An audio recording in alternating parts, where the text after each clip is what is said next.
Vân và Quốc Thuận. xin chào mừng quý vị đã đến với chương trình Vợ chồng son. Cô này cũng xinh xắn, cũng dễ thương. Trai đẹp là đểu. Mà giờ cô rồi bác trai. Ủa vậy là sao? Dạ con đâu có rảnh đâu mà con quen vẫn chơi. Đèn xanh nó không xanh mà thành đèn đỏ. Và ngay bây giờ thì xin mời quý vị hãy cùng gặp gỡ với cặp vợ chồng đầu tiên.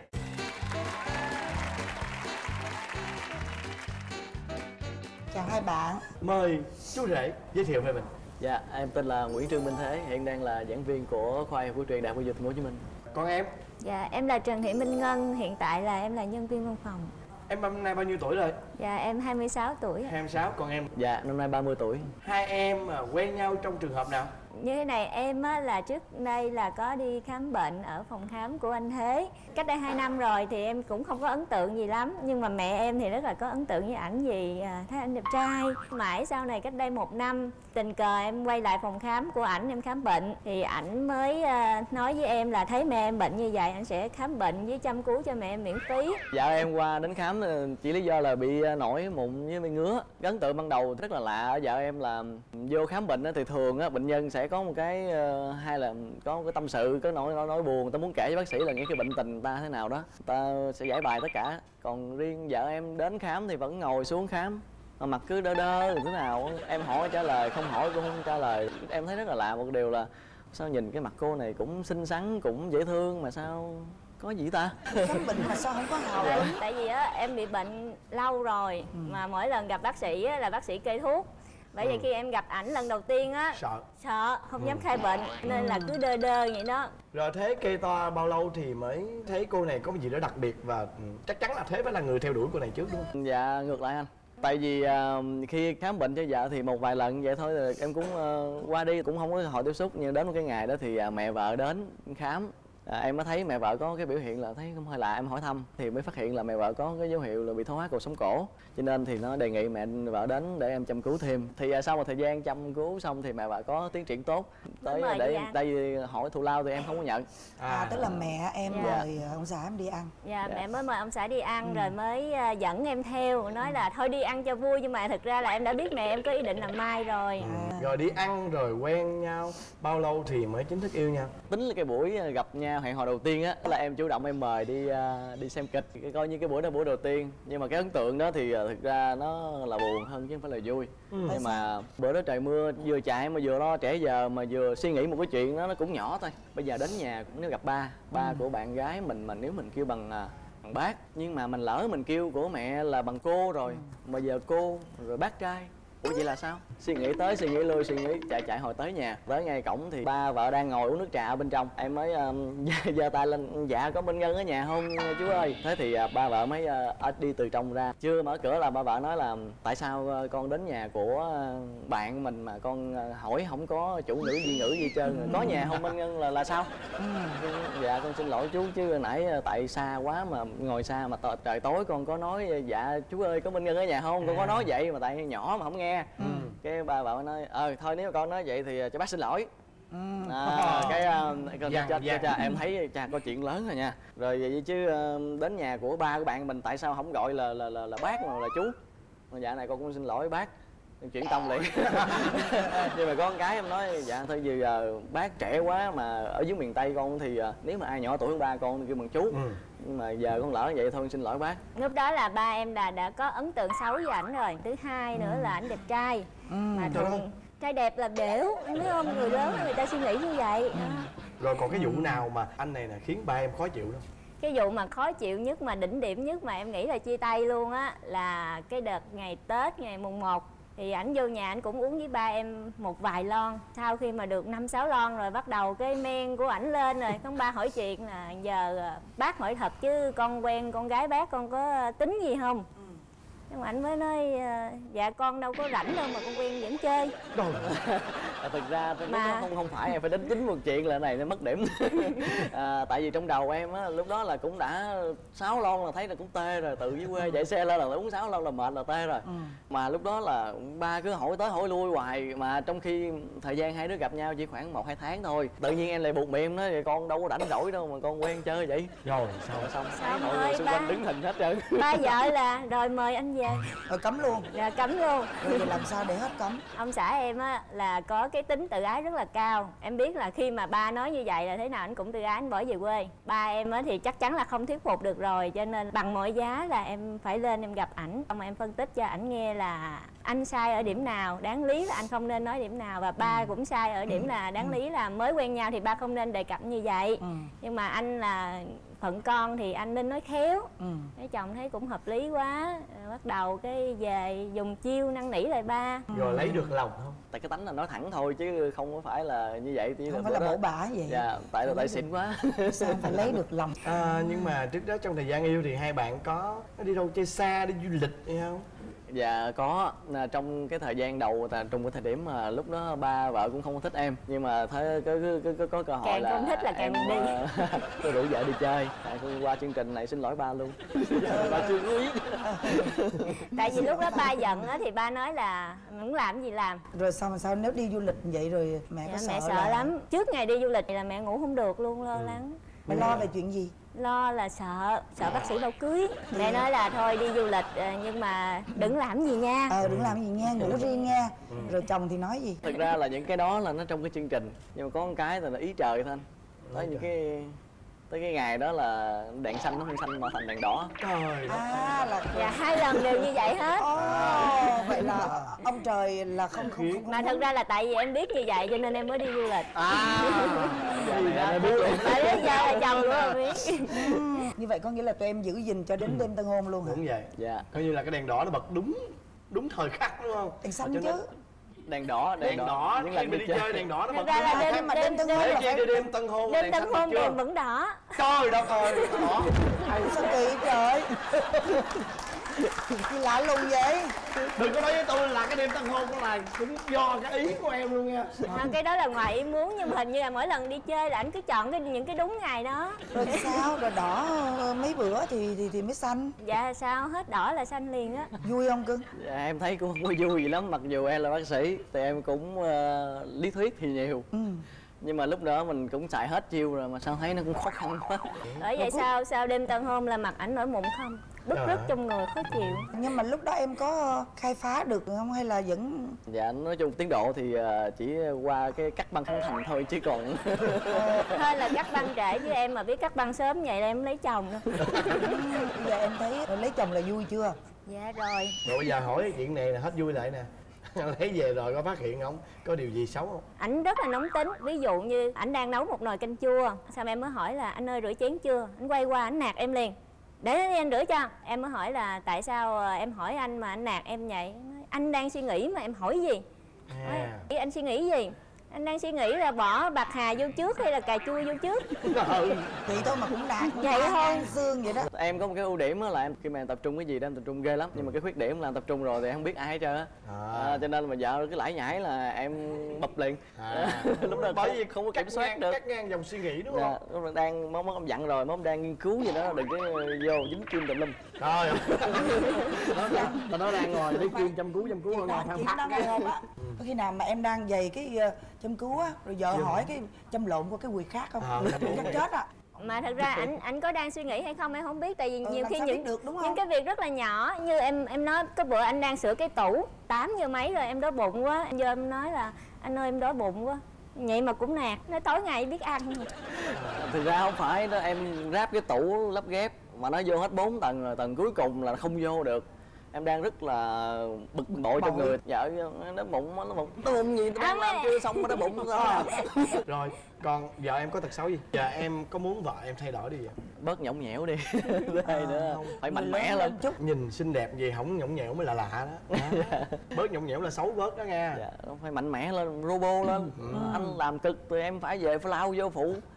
Còn em? Nhẹo là chết. Em muốn chồng em thay đổi điều gì? Em muốn ảnh là bớt nóng tính đi, lúc la vợ là phải cân nhắc, không phải muốn la là la Nạt đâu. vợ chứ đúng không? Còn gì nữa không? Rồi với phải đi ngủ sớm nữa. Bây giờ vậy nè, trước khi á mà chị tâm sự với hai em á, đầu tiên chị nhớ sao chị phải nói liền, đừng bao giờ cho ảnh châm cứu tại nhà nha. Anh biết lý do tại sao không? Tại sao à? Để lúc đó đó đừng có cái sự mất tập trung của ảnh á, anh nổi cáu lên là ảnh đâm lộn cái quyệt Phi khác. tiêu. Không có nói thiệt, tại vì cái này đó là giống như bệnh nghề nghiệp rồi, khi mà một bác sĩ với một bệnh nhân á thì khi đó anh tập trung tối đa, không có ai lèm bèm lọt bọt ở bên cạnh thì ảnh mới tập trung được. Em hiểu không? Thì Dạ. chị dặn trước đừng có cho châm cứu tại gia nghe chưa? Dạ em sợ kim lắm, mỗi lần anh châm cứu là em chạy mất dép rồi. Anh châm cứu mẹ cũng vậy, đưa mẹ ra phòng mạch châm cứu đàng hoàng. Đó là cái dặn dò đầu tiên. Còn cái việc gì theo chị cảm nhận em tạo cho vợ em cái sự mất tự tin vô bản thân mình, sợ em la sản á. Đúng không?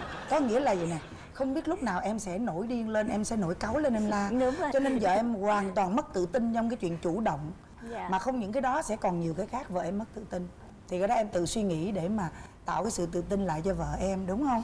Và đó cũng chính là cái mong muốn Dạ. của em với chồng, Em cũng thấy vậy á. đúng không? Chính xác không? Đúng. Rồi về phía vợ á, mất đi cái nhõng nhẽo á thì em mất đẹp. Nhưng theo chị, bớt đi để làm chi biết không? Để chồng mình thấy rằng mình là một người phụ nữ trưởng thành rồi, đúng không? Dạ bớt chứ. Rồi chúc Rồi. hai bạn hạnh phúc. Xin cảm ơn hai bạn. Đó là ít nói, với lại anh cũng hay giận hờn vu vơ lắm. Em cũng không biết xin lỗi gì. Không biết mình kết hôn có đúng không? Không biết sao em nói không được. Xin mời quý vị dành một tràng pháo tay để cùng gặp gỡ cặp vợ chồng tiếp theo.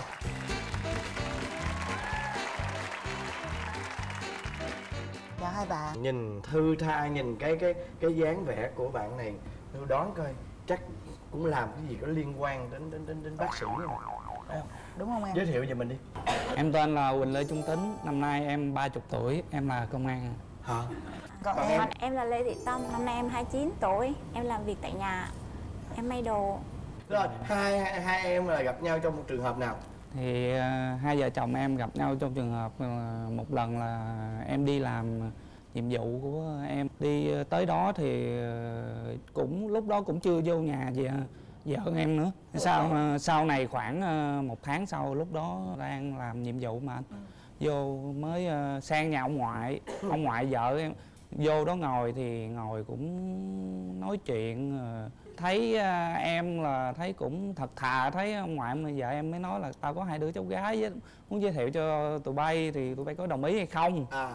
Thì lúc đó thì em cũng chưa, cũng ngồi cười thôi. Cười đó. Dạ, thì lúc xong rồi tới buổi chiều xong vợ em mới đi về thì lần đầu tiên em gặp thì cũng thoáng quá thôi. Vô nhà ông ngoại em mua đồ xong rồi về nhà vậy thôi. Thoáng qua vậy thôi. Thoáng Em có qua, ấn tượng gì không? cũng không ấn tượng. Không ấn tượng gì luôn. Dạ. Ủa lúc đó là em có em có thấy ông này ông ngồi thù lù với nhau? Có.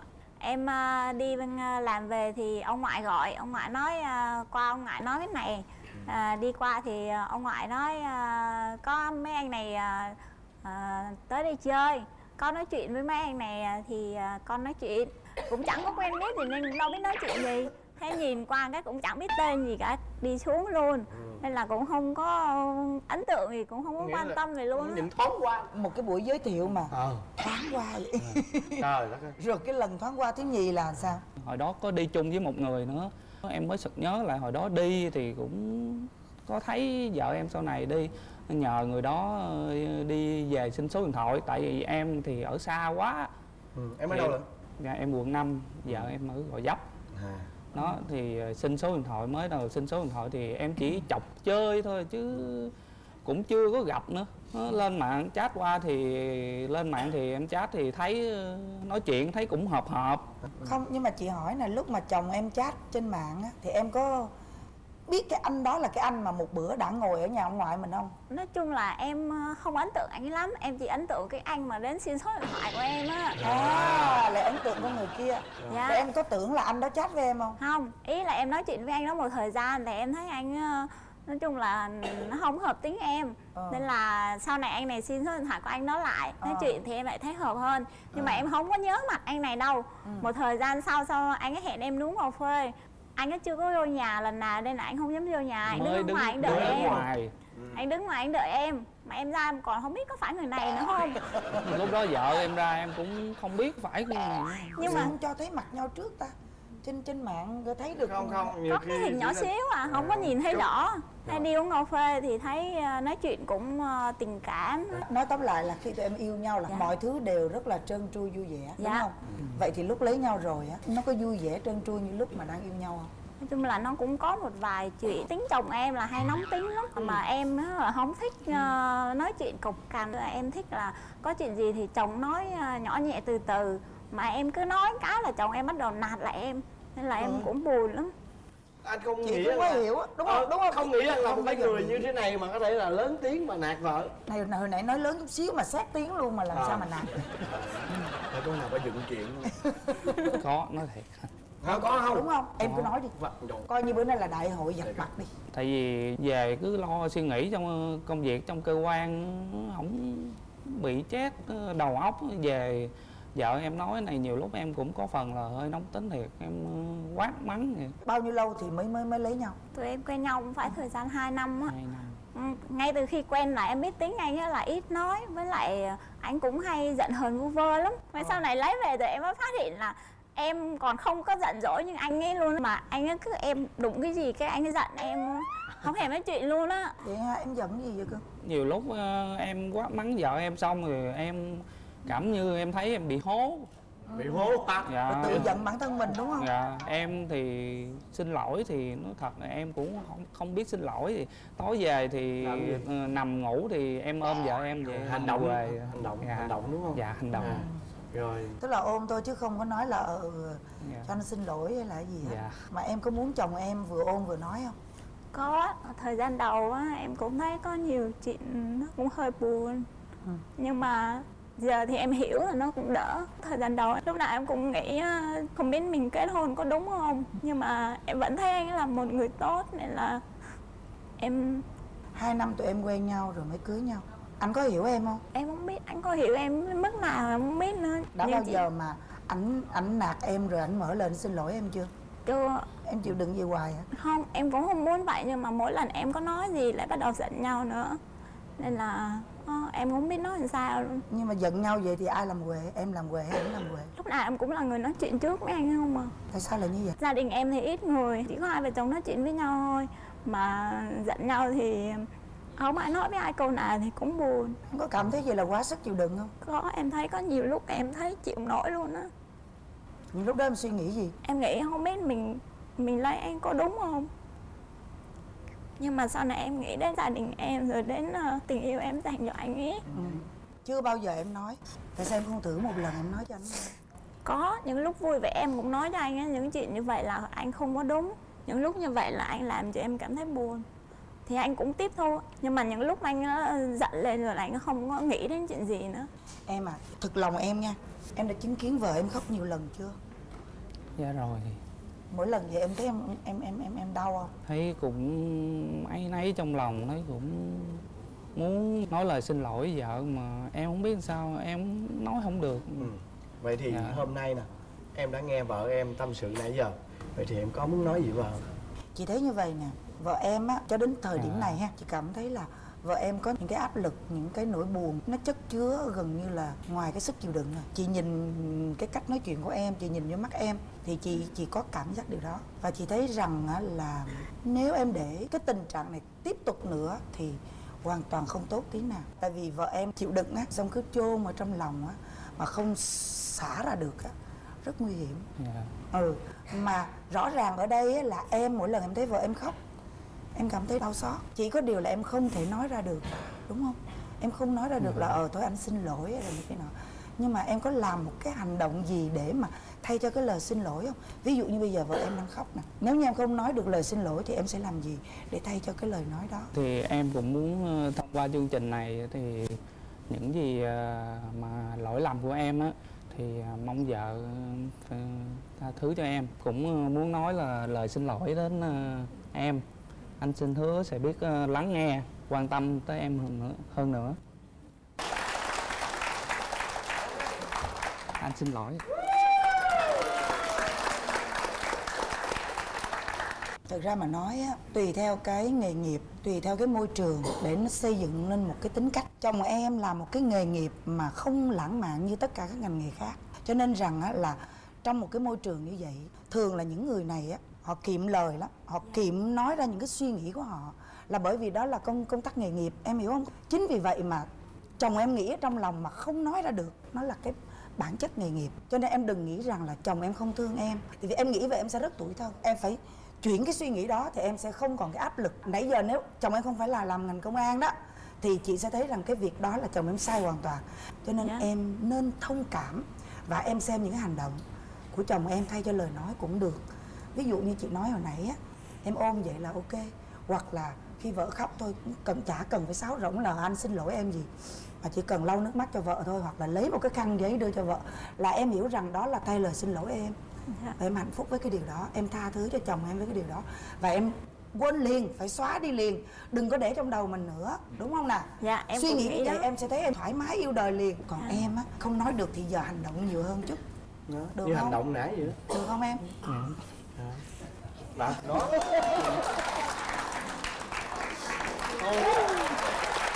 Rồi, xin cảm ơn hai em nha.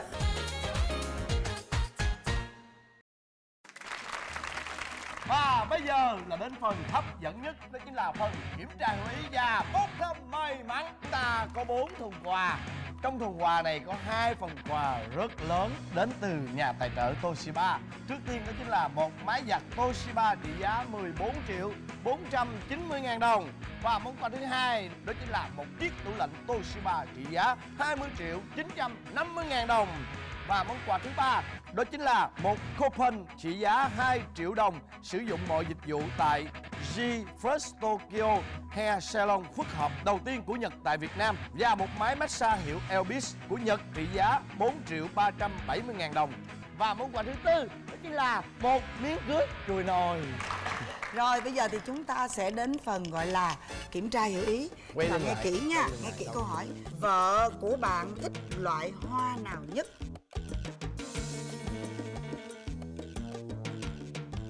Rồi, xong chưa cưng? Quay đây nha. Đây qua nghe. Vợ của bạn thích hoa gì? Mở ra. Hoa hồng. Hồng. Cặp vợ chồng của Tính. Quay qua. Hồng. Hồng. Hai. Rồi, xin mời hai đó hồng qua tụ tì. Rồi, đến 1, 2, 3 là quánh nha. 1, 2, 3. Quất.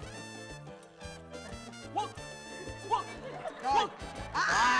Rồi, cặp bên Như đây. vậy là cặp vợ chồng của Tính sẽ được ưu tiên chọn một trong 4 cái màu này. 1, 2, 3. Màu đỏ đi. Rồi, xin mời màu xanh. 1, 2, 3. Màu vàng. Ôi, màu vàng. Ôi. Rồi, xin mời quý vị khán giả hãy hô thật to. 3, 2, 1 nha. Nào, bắt đầu. 3, 2, 1.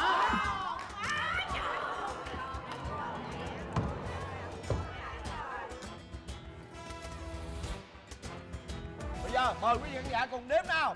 1, 2, 3.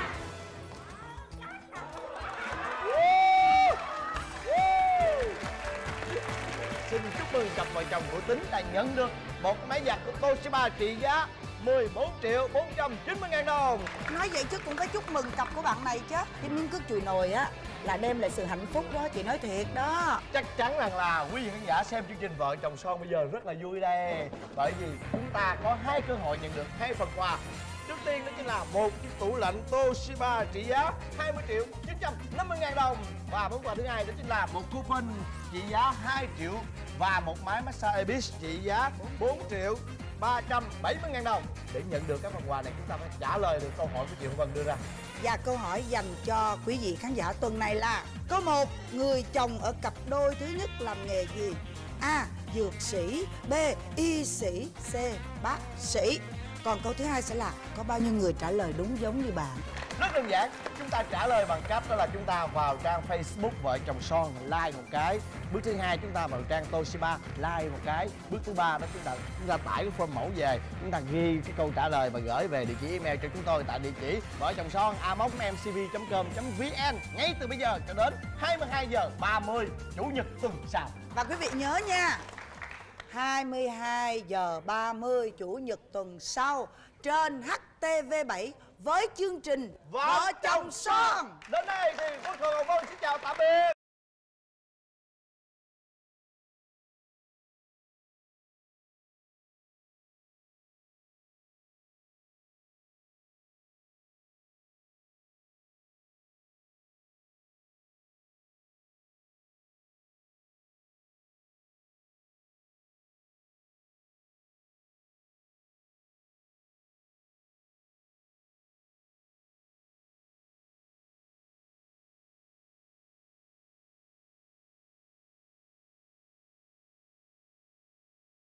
Đài truyền hình thành phố Hồ Chí Minh cùng công ty MCV hợp tác sản xuất